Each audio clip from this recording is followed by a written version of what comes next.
Then he built upon it in 2021, and then last year kind of came together.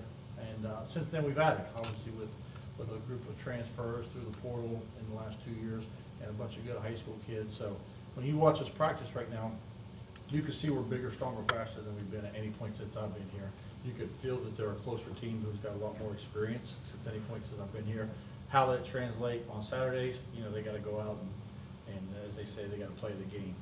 But I do feel really good about this team. They're a joy to be around. They're a talented group of guys. We tell our team all the time, momentum's in their mind.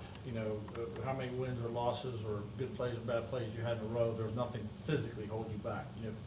Physically momentum would be like a snowball coming downhill if you got momentum. The rest of it's just mindset. So we tell them what you did in the past, whether it's lost all 11 or won all 11, that has no direct correlation on what's next. If you just look with what's in front of you and you do the task at hand to the best of your abilities, then good results should happen. Now we've got a roster of 100 and some kids. The roster is a lot deeper. It really starts with us.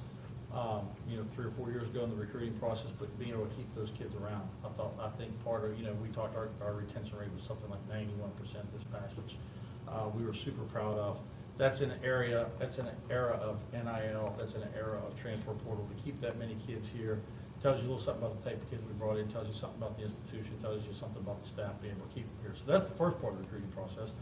Then, it's transfer portal, getting kids here at mid-year, being able to get kids over the summer, / the high school athlete.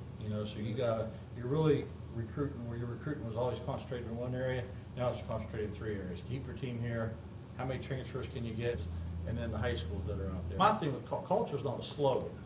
Culture is an everyday thing. It's habits. If you want to be in great shape, then you got to have great habits. You got to have great eating habits. You got to have. If you want to be a good student, you got to have good study habits. You want to be built the right way. You got to have good work habits. In the weight room and cardio. So if you want to be a good football team, if you want to graduate on time, then you've got to have good personal habits with what you do. That is your culture.